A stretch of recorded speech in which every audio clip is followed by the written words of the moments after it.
बिस्मिल्लाहिर्रहमानिर्रहीम, अस्सलाम वालेकुम। आज 5 अप्रैल है और दिन है मंगल का। बहुत अहम खबर, बहुत बड़ी खबर। अपोजिशन ज़राए ने बड़ा दावा किया है और बड़े ज़िम्मेदार अपोजिशन ज़राए से बात हुई है। उन्होंने एक बहुत बड़ी खबर दी है और वो खबर यह है कि अपोजिशन के कुछ लोगों की इस्टेब्लिशमेंट के कुछ हुकाम के साथ मुलाकात हुई है और उस मुलाकात में अपोजिशन जमातों ने अपना बड़ा फैसला इस्टेब्लिशमेंट को सुना दिया है। पहले 2 मुतालबात रखे गए हैं अपोजिशन की जानिब से इस्टेब्लिशमेंट के सामने और उन 2 मुतालबात पर अमल न होने की सूरत में अपोजिशन ने जो फैसला सुनाया है वो फैसला ये बताता है कि पाकिस्तान में हालात फिर कशीदगी की तरफ जाएंगे, हालात मजीद बहरान की तरफ जाएंगे, आईनी बहरान पैदा होगा और सूरत हाल आगे गंभीर होती हुई नजर आ रही है। सबसे पहले अपोजिशन ने जो 2 मुतालबात रखे एस्टैब्लिशमेंट के सामने, पहला मुतालबा ये था अपोजिशन का एस्टैब्लिशमेंट के सामने कि फौज बाकायदा तौर पर आकर DGISPR प्रेस कॉन्फ्रेंस करें या ISPR का एक प्रेस रिलीज जारी होना चाहिए जिस प्रेस रिलीज में इस चीज़ की वजाहत की जानी चाहिए और इस बात की वजाहत करे एस्टैब्लिशमेंट फौज के कौमी सलामती कमेटी के इजलास में ऐसी कोई चीज़ फौज के सामने नहीं आई, फौज के जो सरबराहान हैं उनके सामने कोई ऐसी चीज़ नहीं आई जिससे ये इस्टेब्लिश होता हो कि तहरीक अदम एतमाद जो अपोजिशन लेकर आई है इसके पीछे अमेरिका है, इसके पीछे बैरूनी एजेंडा है, इसके पीछे साजिश है और अमेरिका साजिश के तहत इमरान खान को हटाना चाहता था। सबसे पहला मुतालबा ये रखा गया है। दूसरा मुतालबा ये रखा गया है कि इस्टेब्लिशमेंट जो है, मुझे दूसरे मुतालबे की समझ नहीं आई कि दूसरा मुतालबा ये इस्टेब्लिशमेंट से और फौज से कैसे कर सकते हैं कि सुप्रीम कोर्ट डिक्लेयर करे और सुप्रीम कोर्ट ये डिक्लेयर करे कि कोई बैरूनी साजिश नहीं है और गलत थी रूलिंग वो कह सकते हैं कि गलत है, नहीं दे सकते थे, लेकिन ये कैसे सुप्रीम कोर्ट कह दे कि जनाब पीछे कुछ नहीं था। इस पे मैं अगली वीडियो में जरा बात करूंगा क्योंकि जस्टिस उमर ता बंदयाल साहब और बाकी जजेस के ऊपर जाती हमले शुरू हो गए हैं। हमले करने वाले कौन है, कैसे एकदम हमले शुरू हुए हैं, इस पर जरा अगली वीडियो में बात करेंगे 2-3 घंटों के अंदर अंदर। लेकिन तीसरी जो सबसे इंपॉर्टेंट है वो ये है कि अपोजिशन ने एस्टैब्लिशमेंट को वाजे कह दिया है, दो टोक कह दिया है कि अगर ये दोनों चीजें ना हुई, अगर इमरान खान की हुकूमत बहाल करके इमरान खान को अदम एतमाद के जरिए ना हटाया गया और अपोजिशन ने 6 माह के लिए हुकूमत ना बनाई और 3 माह बाद इलेक्शन हुए तो 3 माह बाद होने वाले इलेक्शन का तमाम अपोजिशन जमातें बायकॉट करेंगी। यह बहुत बड़ा फैसला है, यह बहुत अहम चीज है कि अपोजिशन जमातों ने एस्टैब्लिशमेंट को वाज़ेह तौर पर पैगाम दे दिया और यह अपोजिशन के जराए बताते हैं कि उनकी अहम मुलाकात हुई है एस्टैब्लिशमेंट के साथ, एस्टैब्लिशमेंट के हुकाम के साथ, जिसमें अपोजिशन के कुछ रहनुमा मौजूद थे। उसमें उन्होंने वाज़ेह कर दिया है फौज के ऊपर कि अगर फौज ने ये 2 मुतालबात ना माने तो ना सिर्फ ये कि अपोजिशन जो है वो अगले इलेक्शन का बायकॉट करेगी जो 3 माह बाद होने हैं, बल्कि जो अपोजिशन है वो सड़कों पर भी आएगी और फिर वो फौज पर भी हमले करेगी, इदारे पर भी हमले करेगी, इदारे पर भी इल्जाम लगाएगी क्योंकि वो फौज को ये कह रहे हैं कि इमरान खान कौमी सलामती कमेटी के इजलास के अलामिये को बुनियाद बनाकर हमें गद्दार करार दे रहे हैं। इमरान खान बार बार कह रहे हैं कि बैरूनी एस्टैब्लिशमेंट इसके हमारे पीछे है, बैरूनी कुव्वत हमारे पीछे है, आलमी कुव्वत हमारे पीछे है, अमेरिका हमारे पीछे है और हम उनकी हिमायत पर इमरान खान को हटाना चाहते हैं। तो अपोजिशन ये चाहती है कि फौज प्रेस रिलीज देकर, फौज प्रेस कॉन्फ्रेंस करके, DGISPR प्रेस कॉन्फ्रेंस करके इस बात की वजाहत दें कि नहीं, ये तो बड़े मुहिब्बे वतन लोग हैं, अपोजिशन के लोग तो बड़े अच्छे लोग हैं, ये बिल्कुल इनके पीछे अमेरिका नहीं है, बिल्कुल ये इनकी अपनी मूव थी और बिल्कुल ये हक और सच पर है। ये बयान दें DGISPR और ISPR से प्रेस रिलीज हो, DGISPR प्रेस कॉन्फ्रेंस करें। सबसे पहला मुतालबा ये है। दूसरा, वो चाहते हैं कि अदलिया के जरिए हो, वरना हम सड़कों पर भी आएंगे, तसादुम भी होगा, हालात भी खराब होंगे, फिर इमरान खान को नहीं हम इदारे को टारगेट करेंगे क्योंकि फौज की प्रेस, फौज उस मीटिंग में शामिल थी जिस मीटिंग को हमारे खिलाफ इस्तेमाल किया जा रहा है। अगर नहीं तो 3 माह बाद होने वाले इलेक्शन जो है, 90 रोज में होने वाले इलेक्शन जो है, उन इलेक्शन में अपोजिशन ने वाज़ेह कह दिया है कि वो इस इलेक्शन का हिस्सा नहीं बनेंगे। तमाम पॉलिटिकल पार्टीज इलेक्शन का बायकॉट करेंगी और फिर इस तरह से इलेक्शन की जो है वो कोई भी उस तरह से कानूनी और आईनी हैसियत नहीं होगी। अपोजिशन इसलिए भी ये धमकी दे रही है क्योंकि अपोजिशन को बात पता है कि अगर अपोजिशन ने ये फैसला कर लिया कि वो इलेक्शन का बायकॉट करेंगे तो इलेक्शन 3 माह में इलेक्शन नहीं करवाएगा इलेक्शन कमीशन। ये भी मैं आपको बताता चलूं, एक और खबर पर बात कर लेते हैं। ये जो कल डान में खबर लगी जिसपे सबने तरदीदें की और इलेक्शन कमीशन की वजाहत आ गई कि जनाब हमने ये बयान नहीं दिया। हालांकि आप जानते हैं कि मैं डान का कितना बड़ा नाक़िद हूं, आप जानते हैं कि मैं डान की अक्सर चीज़ों को क्रिटिसाइज करता हूं, किस तरह से वो पाकिस्तान के खिलाफ चीज़ें लिखते हैं, लेकिन ये खबर डान की ठीक होगी, ये मेरा अंदाजा है, खबर नहीं है, ये खबर ठीक होगी। इलेक्शन कमीशन ने कहा होगा कि हम इलेक्शन फौरी नहीं करा सकते, उसकी रीज़न ये है कि ये वही इलेक्शन कमीशन है जो भी बात इमरान खान करते हैं उसके खिलाफ ये इलेक्शन कमीशन ऑफ पाकिस्तान जाता है। हमारे दोस्त फ़हीम अख्तर साहब ने आज से कोई 1.5-2 माह पहले या 1 माह पहले एक खबर दी थी रोजनामा 92 में, जो प्राइम मिनिस्टर ऑफिस की बीट को कवर करते हैं फ़हीम अख्तर साहब, उनका अपने यूट्यूब चैनल भी आप वहां देख सकते हैं। उन्होंने ये खबर दी थी कि इलेक्शन कमीशन किसी सूरत भी 1 साल से पहले इलेक्शन नहीं करवा सकता और उसकी बहुत ठोस वजूहात लिखी थी फ़हीम अख्तर साहब ने ये उस वक्त की बात है जब अपोजिशन ये दावा कर रही थी कि फौरी इलेक्शन होने चाहिए, तो फहीम अख्तर ने अपने एनालिसिस की बुनियाद पर लिखा था कि इलेक्शन कमीशन के लिए मुमकिन नहीं होगा। लेकिन उस वक्त इलेक्शन कमीशन खामोश रहा। जब नून लीग पीपल्स पार्टी फौरन इलेक्शन चाहते थे, फ्रेश इलेक्शन मौलाना चाहते थे, तब इलेक्शन कमीशन ने नहीं कहा कि हम इलेक्शन नहीं करवा सकते। अब जब इमरान खान फौरन इलेक्शन की बात कर रहे हैं तो इलेक्शन कमीशन ने पहले इजराइल से खबर जारी करवाई, डान में लगवाई कि इलेक्शन फौरी नहीं हो सकते, और अब बयान दे दिया कि हमने ऐसा कुछ नहीं कहा। इन्होंने बिल्कुल बयान दिया होगा, और यह मैं आपको बता रहा हूं, अगर इमरान खान चाहें कि अगले 3 माह में इलेक्शन हो जाए तो शायद इलेक्शन कमीशन ये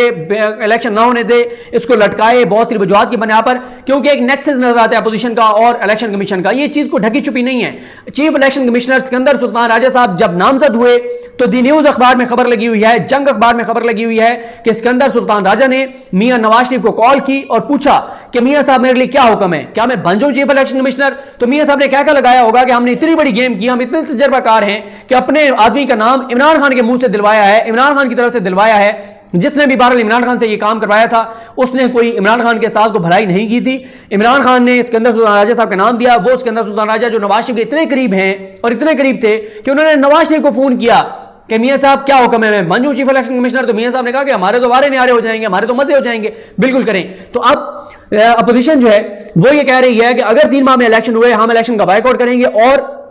इसकी कोई आईनी कानूनी हैसियत नहीं होगी। और साथ ही वो ये कहते हैं कि जनाब हम सड़कों पर आएंगे। तो मुल्क के अंदर हालात कशीदगी की तरफ जा रहे हैं, आईनी और कानूनी बहरान है, सुप्रीम कोर्ट पर दबाव डालने की कोशिश की जा रही है। सुप्रीम कोर्ट अगर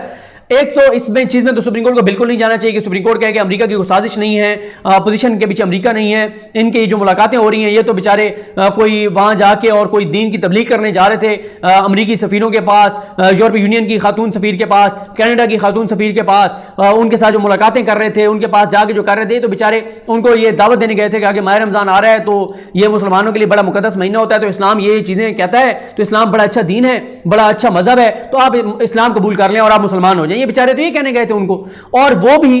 पिछले 3.5 बरस में इतनी मुलाकातें गैर मुल्की सफीरों ने नहीं की जितनी इन 3 हफ्तों में 3 माह में की हैं। और जिससे वो मिले हैं तकरीबन 70 to 80% जो इस वक्त इमरान खान को इत्तेहादी छोड़कर गए हैं, ये उनके अपने लोग छोड़कर गए हैं, उनकी अमरीकी हुकाम के साथ तस्वीरें मंजर आम पर आ चुकी हैं सब कुछ। और मैं आपको एक चीज बता दूं कि जो कुछ मंजर आम पर आया है ये कुछ भी नहीं है। इसके अलावा जो इमरान खान साहब के पास फाइल पहुंची है, जो बताते हैं वो कहते हैं कि भारी भरकम फाइल है, बड़ी मोटी फाइल है, जिसके अंदर एक एक मुलाकात के बारे में लिखा हुआ है, कौन कब कहां गया। और यह भी मैं आपको बता दूं, इमरान खान साहब को एक बार बताया गया इंटेलिजेंस इदारों की जानिब से कि खान साहब ये हमारे कुछ एंकर्स जाकर और वहां पर गैर मुल्की सफीरों से मुलाकातें करते हैं और शराब की बोतल के ऊपर पाकिस्तान के खिलाफ बातें करते हैं, हमारी चीजें उनको बताते हैं। तो इमरान खान को जब नाम बताया गया तो एक नाम ऐसा है, इमरान खान ने कहा नहीं ये नहीं हो सकता, ये आप क्या बात कर रहे हैं। उन्होंने कहा हंस पड़े, उन्होंने कहा चलें कोई मसला नहीं है। अगली मुलाकात में सबूत सामने रखे इमरान खान साहब के कि ये वो एंकर साहब हैं जनाब जिनके बारे में आप बड़ा कहते थे कि ये एंकर नहीं हो सकता, ये है वो एंकर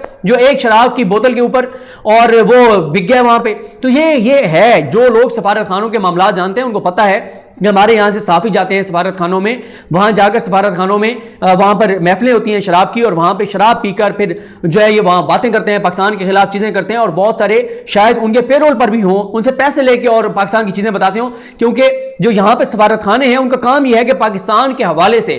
पल पल की रिपोर्ट अपने मुल्कों को भेजना, पाकिस्तान की सूरत हाल चीजें, और वो फिर ज़ाहिर है सहूलतकार का किरदार भी अदा करते होंगे, मुख्तलिफ पॉलिटिशियंस को मिलवाना करना चीजें करना ये सारे। और ये भी आपको पता है कि ऑन रिकॉर्ड कुछ सहाफियों ने कहा कि हम हुकूमत गिराने में शामिल थे, इसलिए इमरान खान ने हमारे खिलाफ इंतकाम किया है। 3 चैनल के मालिकान मुकम्मल शामिल थे। एक चैनल का मालिक जब एमक्यूएम के साथ मुलाकात होनी थी, इनकी मौलाना फजल रहमान और शहबाज शरीफ और ये सारे पहुंचे थे, तो एक टीवी का मालिक उनके साथ था उस वक्त भी, और एक टीवी का मालिक आसिफ अली जरदारी को डैडी कहता है। इस हद तक ताल्लुकात हैं, इस हद तक एक इनके मामलात हैं और फिक्स मैच है।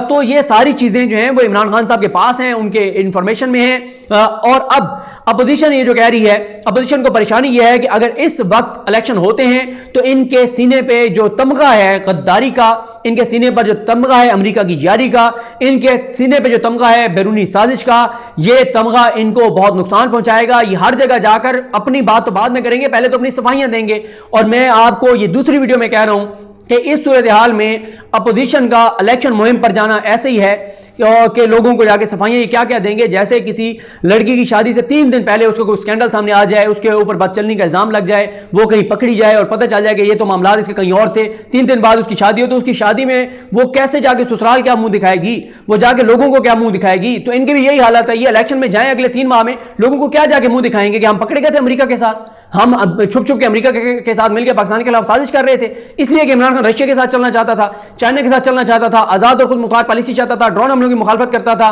गैरत की बात करता था, हमीयत की बात करता था, खुद मुख्तारी की बात करता था, अपने पांव पर खड़े होने की बात करता था, बैरूनी जो पाकिस्तान में मुदाखलत है उसको बंद करने की बात करता था, गैरत की बात करता था, सब पासपोर्ट की बात करता था। इसलिए हम अमेरिका के साथ मिल गए थे और हम अमेरिका के हक में बयानात दे रहे थे। इनके तो ये इमरान खान अपने जलसों में इनके क्लिप चलाएगा कि जी हम तो भिखारी हैं और भिखारियों की कोई औकात नहीं होती, कोई चॉइस नहीं होती, हम तो अमेरिका के टुकड़ों पे पल रहे हैं। इनके ये बयानात इमरान खान चलाएगा और आप देखेंगे कि ये कितना डैमेज करेंगे, क्योंकि पाकिस्तान के अंदर लोग इस बारे में बड़ा बड़ा वो कहते हैं कि अमेरिका के कहने पर जो चलने वाली हुकूमतें हैं, जो मुदाखलत है, ये बंद होनी चाहिए। तो अपोजिशन अब इस तमगे के साथ इलेक्शन मुहिम में नहीं जा सकती, नहीं जाना चाहती, इलेक्शन को वो बायकॉट करेंगे, किसी सूरत वो इलेक्शन नहीं लड़ेंगे। और अब ये बड़ा दबाव आएगा एस्टैब्लिशमेंट के ऊपर, इदारों के ऊपर कि इदारे क्या करते हैं। 2 मुतालबात उन्होंने रख दिए हैं, एस्टैब्लिशमेंट आके क्लियर करे और क्लीन चिट दे इनको हुब्बुल वतनी का, इनको अमेरिका के पीछे ना होने का, इनको साफ और शफाफ किरदार का। ये एस्टैब्लिशमेंट से जो है वो सर्टिफिकेट चाहते हैं, उस एस्टैब्लिशमेंट से जिसके पाकिस्तान के सिविल मामलात में मुदाखलत के खिलाफ हैं, जो ये चाहते थे कि न्यूट्रल रहें, जो ये कहते थे कि आइन और कानून के मुताबिक वो काम करें। अब इनको उनका सर्टिफिकेट चाहिए जो जलसों में जाके दिखा सकें कि पाकिस्तान की फौज ने हमें हुब्बुल वतनी का सर्टिफिकेट दिया है। उस फौज ने जिसके खिलाफ हम साजिश करते रहे हैं, जिसको हम गालियां देते रहे हैं, जिसके सरबराह को हम बुरा भला कहते रहे हैं, जिस फौज में बगावत की कोशिश करते रहे हैं, जिस फौज के खिलाफ हम अपने दौरे हुकूमत में ट्रेंड बनवाते थे, भारत को उनकी शिकायतें लगाते थे, मोदी को उनकी शिकायतें लगाते थे, मोदी को घर बुलाते थे, बाहर जाके मोदी को फोन करते थे, इस फौज को गंदा कहते थे, बुरा भला कहते थे, कमजोर करना चाहते थे, पंजाब पुलिस बनाना चाहते थे। उस फौज का ये देखें सर्टिफिकेट हमें मिल गया है कि ये बड़े मुहिब वतन है, ये गद्दार नहीं है, ये बड़े जबरदस्त लोग हैं, बड़े अच्छे लोग हैं। उस फौज से ये सर्टिफिकेट चाहते हैं। अब फौज इनको सर्टिफिकेट देती है या नहीं देती, अगले दिन बहुत आम है, उनमें वाज़ेह हो जाएगा। मुझे अपनी दुआ में याद रखें। अल करीम हम सब का हामी नासरो। अल्लाह हाफिज़।